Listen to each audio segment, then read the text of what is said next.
Hi, everybody. Happy Monday. It is Lori Zucchero with Your Community Realty, Royal LePage, and Key Group. And Yulia Tarski with Trend Mortgage. I'm a mortgage agent. So, Yulia and I try to bring you valuable information every week, and obviously, as it relates to buying a house. So, one of the important things for a new buyer would be a down payment. Down payment is very important. As important as your credit history, your credit score, your income.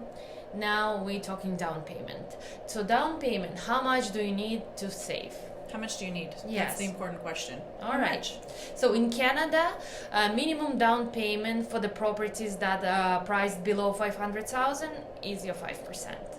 And then if it's more than 500,000, 10% on top of that. So it's 5% on the first 500 and then 10% on the following amounts up to 1 million, or if it's more than 1 million, then you need 20% down, and those mortgages not insured over $1 million. Okay. Oh, so over $1 million, they're not insured? No. Okay, so you need 20% minimum. Yes. If you're buying anything over $1 million. That's actually great information. So up to 500,000, you need 5% down. That would have to be insured. Yes. Anything over the 500,000 to $1 million, you need an additional 10%. That's 15%. Again, still insured. So if you have more than that under the $1 million, you're okay. Yep. Right? But is it possible that you have 20% down or 25% down but still can't qualify for a mortgage? Yes. So down payment is not the only factor of that qualifying for the mortgage. As I said, your credit score, your credit report. That's important. So that's credit your report. one. Number two, your income and your debts. If you have a lot of debt, like credit cards, credit lines, student loans, they will take the toll onto your mortgage application. So you will be reviewed against those obligations and to see, can you add that mortgage on top of that? Okay. Can you repay that mortgage with having all of those obligations in your life? So as of April 6th, the new stress test rules are coming into effect, but still, it's really important, and let's go over that again, because I think people really don't understand sometimes. It's great that you save money, and it's great that you have a down payment that's over 20%, but you still may not be able to qualify.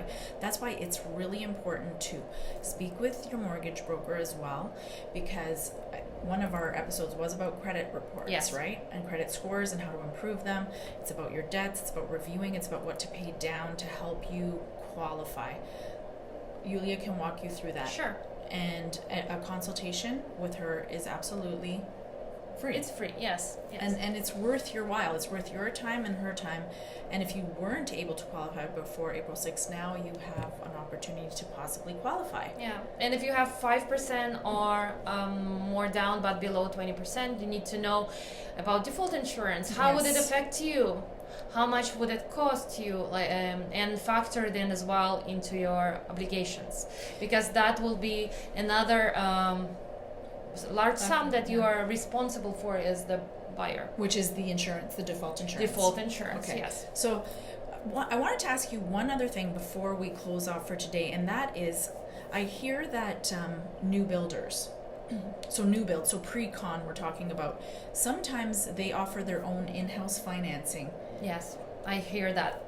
You have to be really cautious about everything that offered, and you have to check if you can qualify for refinance after that period is done. For example, if the builder says, I will offer 3-year financing and you would have to have only 3% down payment. Okay. You will need to know that after that initial time. Is it the 3 years? Yes, okay. 3 years or 5. It depends on. I think I saw 3 years. Okay. I'm not sure about 5 years. I just saw 3 years somewhere, and then the person would provide 3% down, 3 years lock closed. But after that, the buyer will need to qualify for refinancing, and qualifying for refinancing requires much more equity than 3%.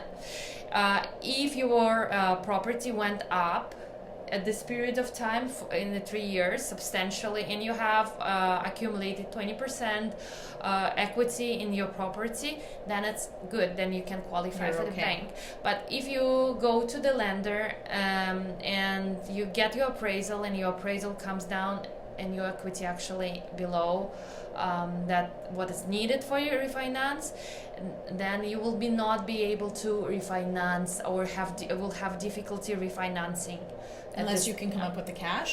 Unless you can come up, you will need 20% equity for the refinance. So you will need to have cash in the event that when you're refinancing, because you're going to be going through the regular lenders at that Yes. point.